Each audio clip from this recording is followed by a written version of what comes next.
Hello everyone. On this video we will be covering double integrals over a rectangular region.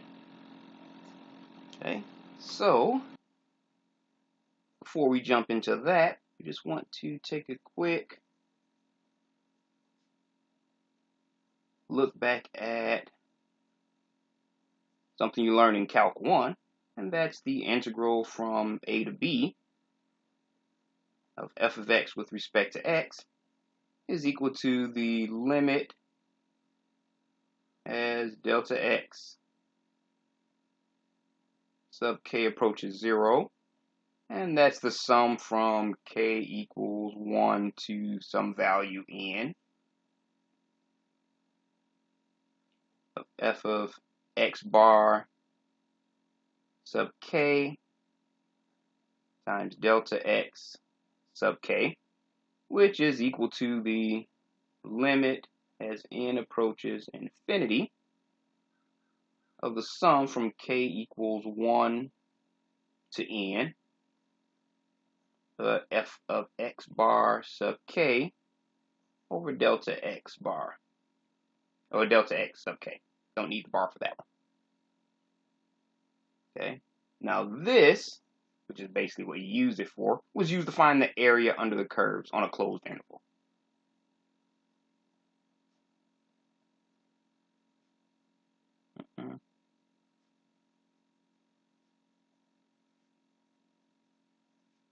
Under a curve and on a closed interval.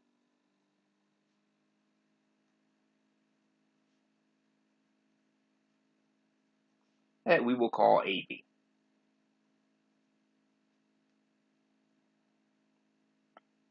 All right. Now, what we're going to do is we're going to apply the same logic here, but in a three-dimensional space. Remember, in 2D space, we use a series of rectangles and we added them together. Remember, this is your base times your height. We're going to do the same thing, but we're going to apply it to a three-dimensional plane. Okay, so what if we imagine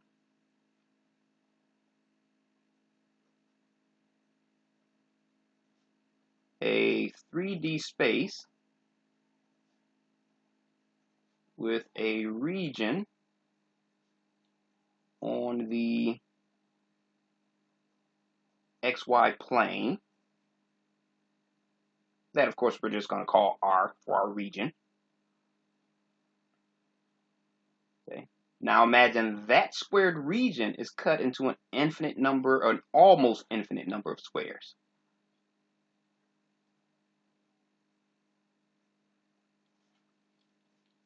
That region is cut into an almost infinite number of squares.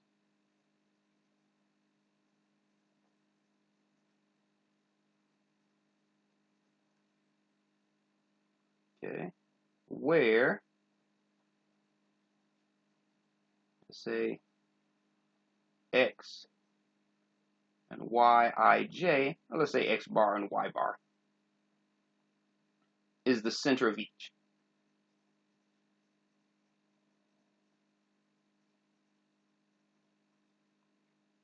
All right, so we're going to go ahead and stroll that right on up. And we're going to draw our 3D graph.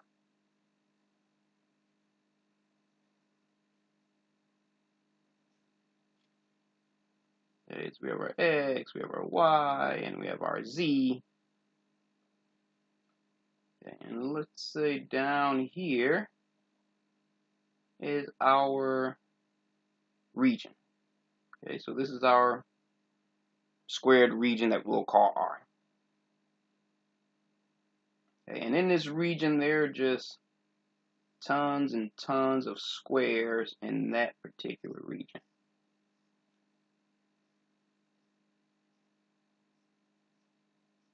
Okay, so we're just going to draw some of them.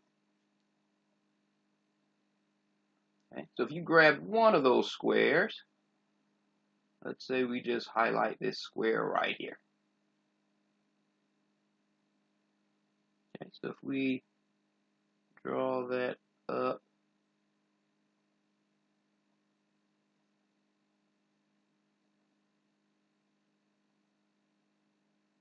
okay, so you have that square there, and just above it you have some three-dimensional, let me make that a little bit wider,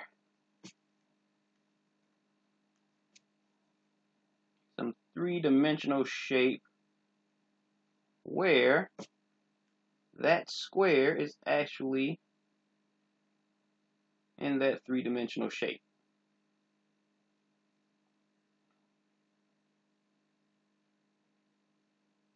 Okay.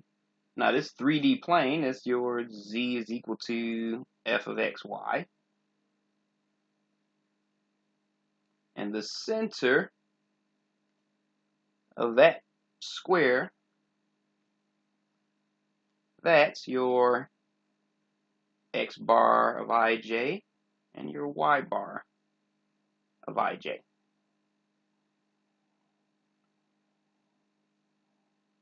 Okay. Now going to the center on the z-plane up here, that is actually your height, or your f of x bar, y bar, ij. Okay, so this is your height of that one cube. Well, not cube, that would be that one rectangular shaped object. Okay, so we know that in 2 dimensions, your area equals your length times your width. Okay, so we'll call that the area of A.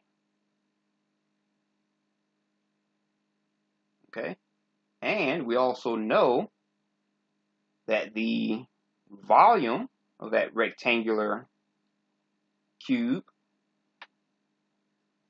the volume is equal to the area of the base times the height.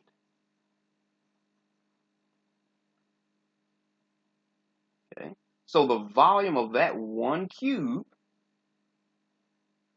is equal to the area of the base.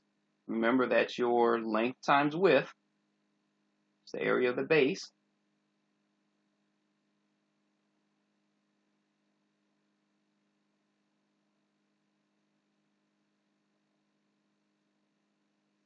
Times the height. Oh, yep, the f of. Well, I meant to mix those up, but same thing. That's the height here, and that's the area of the base there. Should have switched those over, but hopefully you see where it is.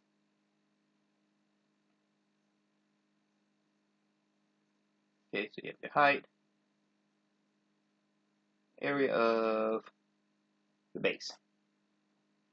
All right, so what we're going to do with that is we're now going to look at the fact that we have almost an infinite number of these little rectangular shapes, or rectangular cubes up here.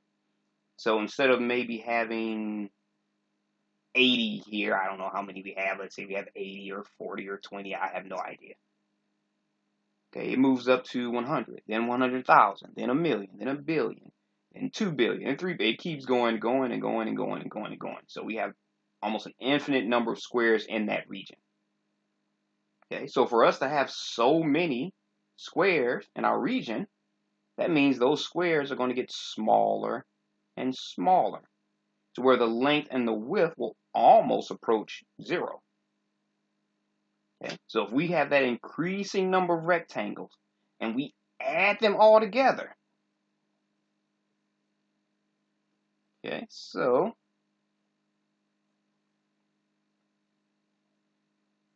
if the number of rectangles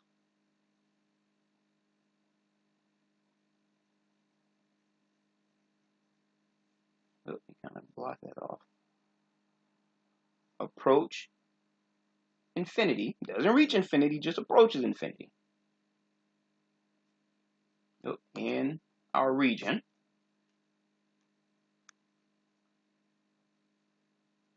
then the length and width of all the rectangles will get smaller.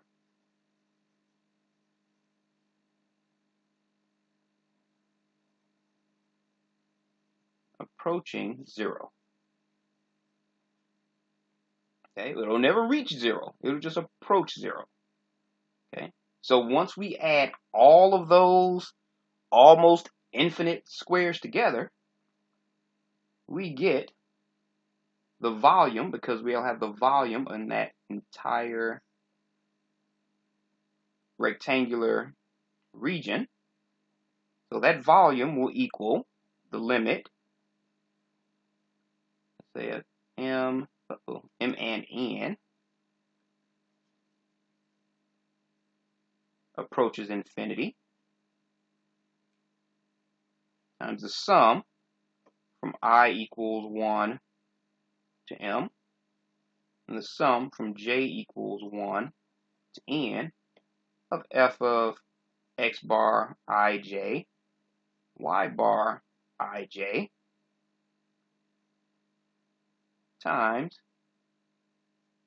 the area, or the area of the base. Okay, so we can actually get that and define it, because really this is just a double version of our Riemann sum.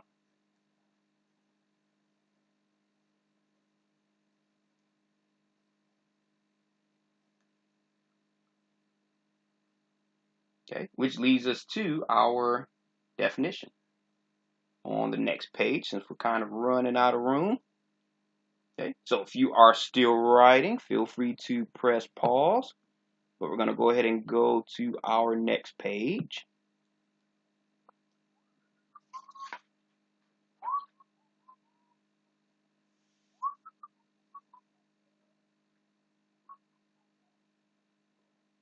All right, so for our definition,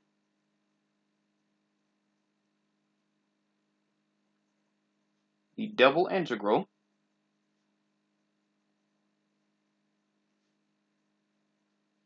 of f over the rectangular shape. Uh-oh, got my seat.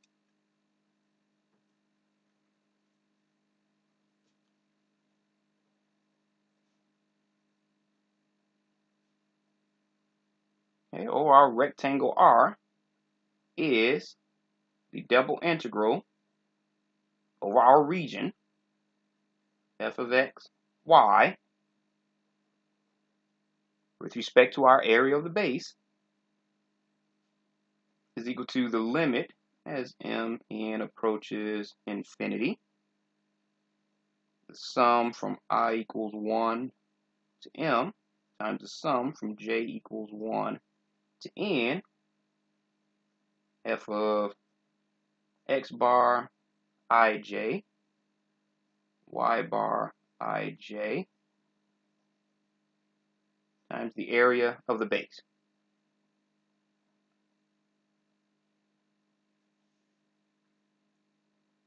Okay, so this is actually where the volume is equal to that double integral over the region of f of x, y, with respect to the area of the base. That's when f of x, y greater than or equal to 0. Because remember, our area is going up.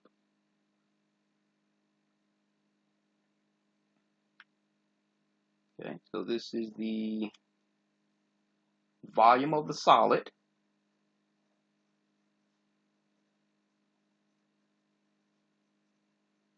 that lies above the rectangular region.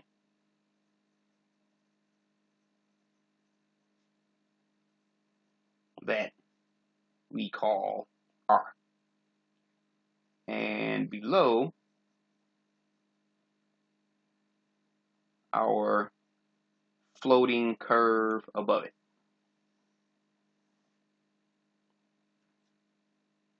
All right. Okay, so that actually leads us to the next theorem, because we have to figure out, okay, exactly what is our region. Okay, so if it's rectangular, the region is going to be pretty easy to figure out. Okay, so if we have the theorem, what if we let our region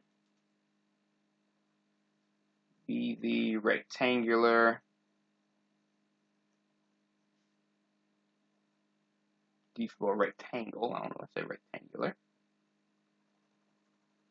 be the rectangle defined by the inequalities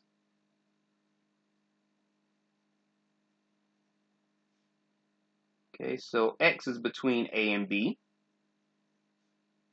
and let's say y is between c and d.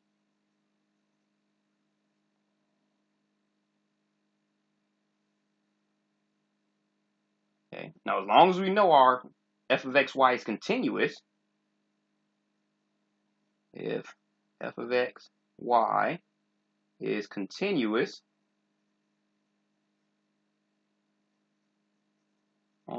on this rectangle,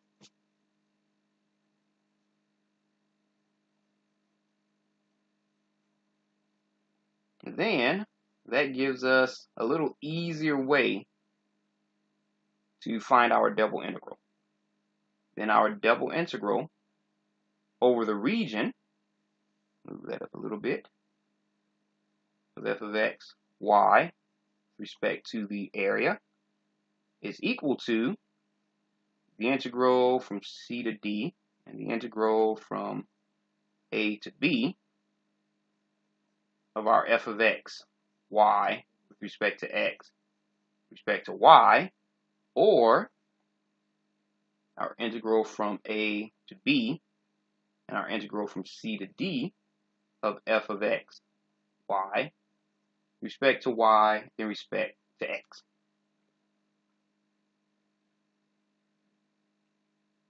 Okay. Now the thing about double integrals is you're always going to integrate from the inside out. So you're going to integrate this first, and then with respect to y last, or you're going to integrate this first with respect to x last. Now the one thing you want to make sure, and it's really easy to kind of mess this up, is that when you write in the region for your double integral, is you want to make sure that if you're going to do with respect to x first, that your a and b is here. Your region limits for your a and b, or your x variable, is first. And then on the outside is c and d. Or if you're going to do with respect to y first, you want to make sure that your limits for y appear first, and then on the outside, your a and b. Okay, so you want to make sure that's happening, because if you mix those up, it throws your answer all the way off, and you did all of that work for nothing. Okay, so you want to integrate from the inside out.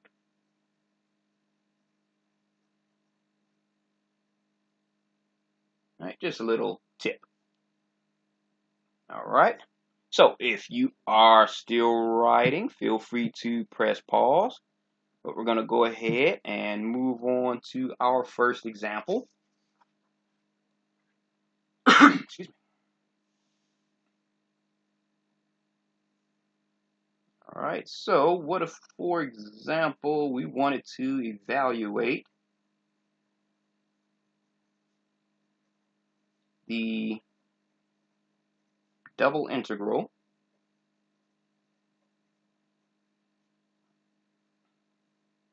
Okay, so the double integral of the region y squared x with respect to the area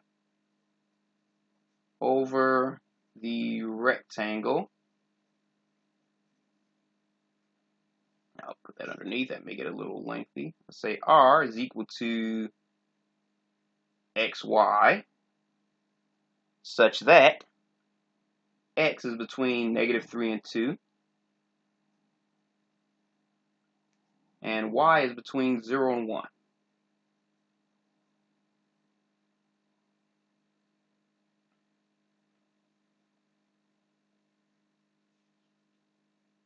Okay, so we have our region.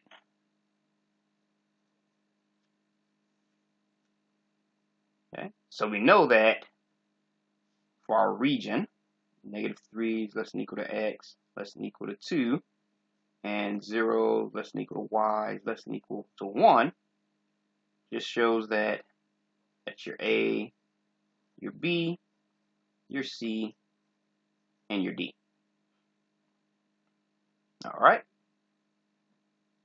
So we go ahead and plug those into our integral. So you have the integral from -3 to 2 and from 0 to 1 of y squared x dy dx. Remember here, our y constraints are from 0 to 1. So you have to have that 0 to 1 first, or on the inside if you're going to do with respect to y first. Or the double integral if we go from 0 to 1 and -3 to 2 of y squared x dx dy. You see here, you have to have the constraints for x, -3 to 2, first, if you're going to do with respect to x first. Okay, so we'll go ahead and do this one. You'll get the same answer no matter which way you do it. We're just going to do this one this way. Okay, so that means we have the integral from -3 to 2 and from 0 to 1 of y squared x dy dx, and we do the inside first. That means we're going to have from -3 to 2, and our dx is still sitting out there. We're just integrating this with respect to y, which means that our x is considered a constant. So you can bring that out to the front, or you can ignore it kind of like you would if it were a 5. Okay, it's just considered a constant since you're going with respect to y. Okay, so the derivative of y, well, integral of y squared is y to the third over 3. So that would be x times y to the third over 3, and that's from 0 to 1. But you still have your dx there. Okay, so if we go ahead and solve this just inside of here, we'll end up with 1/3 x, because you have 1 minus 0 times x is 0. So we end up with from -3 to 2, this just becomes 1/3 x,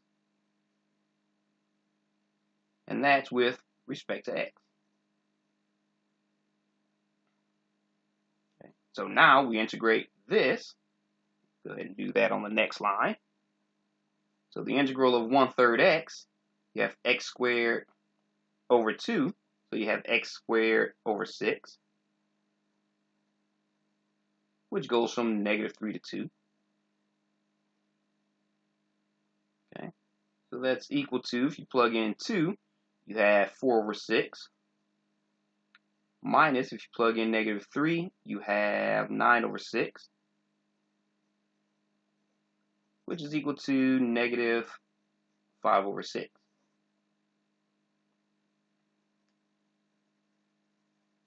All right. Okay, so if you are still writing, feel free to press pause. But we're going to go ahead and move on to our next example. And actually, we're going to visit this problem again.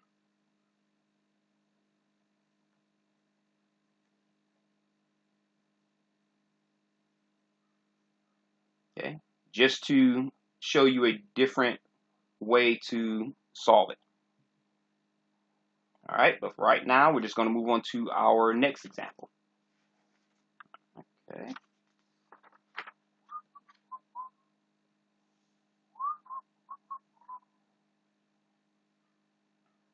Okay, so what if we want to find the volume of the solid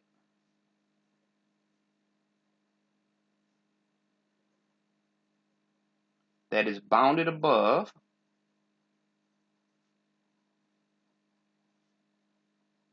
by the plane z equals 4 minus x minus y, and below by the rectangle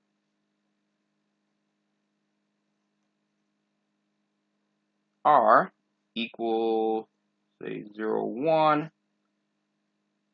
and 0, 2.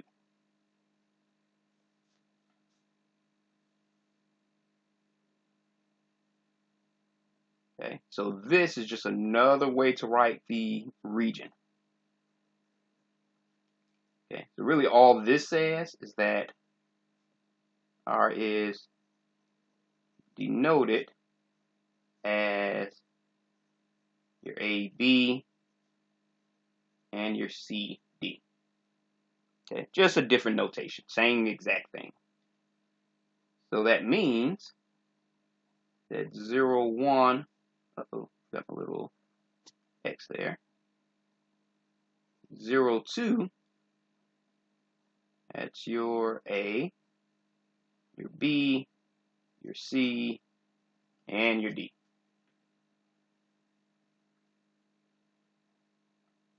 All right, so we can go ahead and start our integration. Okay, so the double integral over a region of f of x, y with respect to the area of the base is equal to the integral from 0 to 2, 0 to 1 of our f of x, y, so 4 minus x minus y. Since we have the 0 to 1 inside, that means we're going to have to do with respect to x first. And our 0, 2 is on the outside, so that means we're going to have to do with respect to y second.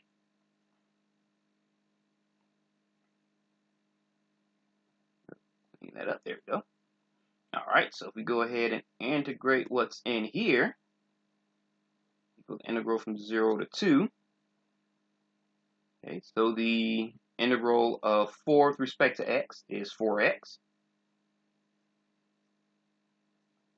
The integral of x with respect to x is just x squared over 2. Remember that y is looked at as a constant, so that's just like saying the integral of 1 with respect to x. So the integral of y with respect to x is just xy. And that's from 0 to 1. Don't forget we still have our respect to y right on the outside.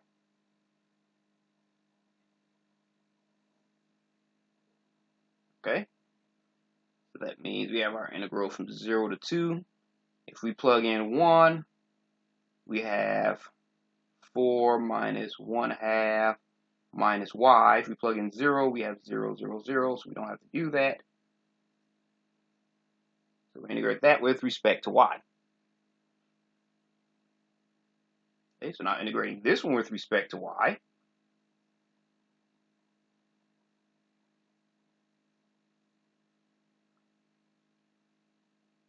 Okay, so we have 4y. Oh, integrating. Actually, we might as well simplify that first. No point in doing more work than we have to. 4 minus 1/2, that's 7 over 2 minus y. So we have 7 over 2 minus y with respect to y.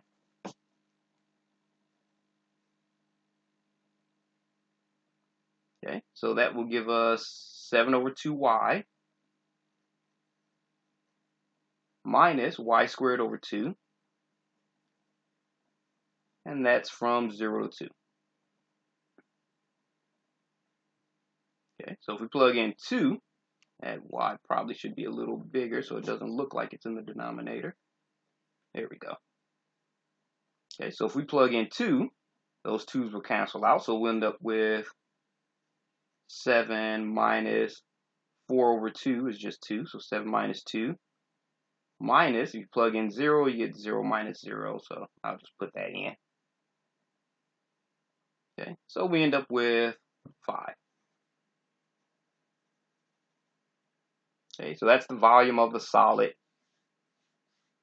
from our question. All right.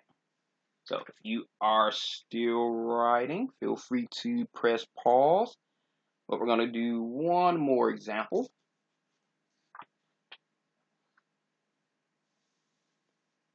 Okay, now before we start this example, just a quick note. If, let's say, your f of x, y, is equal to the multiple of two different functions. So you have an x function and a y function. You can just multiply their integrals.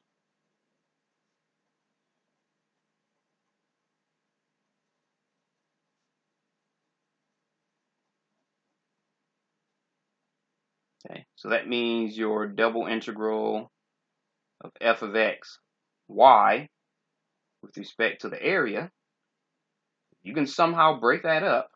We have the integral from c to d and from a to b. Our partial with respect to, not partial, our g of x times our h of y with respect to x and respect to y. Then you can just break those up into two separate integrals.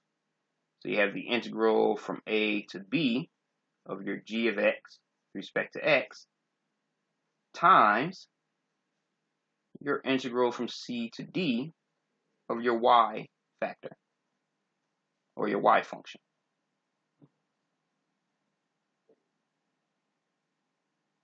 Okay. So remember that very first example that I said we were going to come back to? Well, we're going to go ahead and come back to that one. Okay, so let's say, for example, this is just example 1.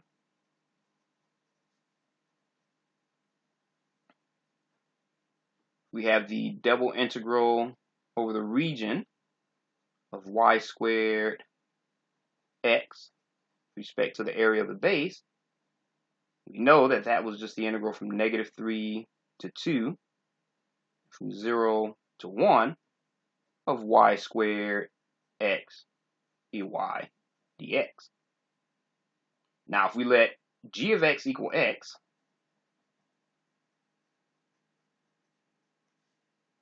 and h of y equals y squared, we have two separate functions of x and y. So all we have to do is just integrate our function with respect to x and then y. So that means we have from 0 to 1 y squared with respect to y times the integral from -3 to 2 of x with respect to x.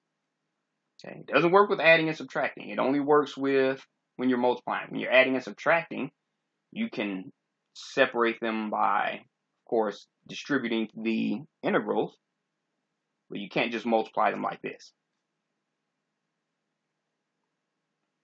All right, so if we take the integral of y squared, that's 1/3 y to the third from 0 to 1 times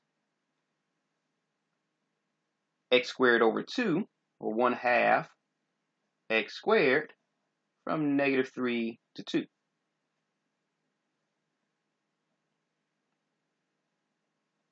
Okay, so if we plug in our 1, we get 1/3 minus 0, or just 1/3, times, we plug in the 2, we get 4 over 2. I'll leave that as 4 over 2, minus, we plug in -3, we get 9 over 2. So we end up with 1/3 times -5/2, which is just -5/6. Which, if you go back to our very first example, that's the exact same answer. Okay, so really this is just another way to perform double integrals as long as you have a factor of x and y variables or independent variables. All right, so hopefully this video made sense, and I will see you on the next video.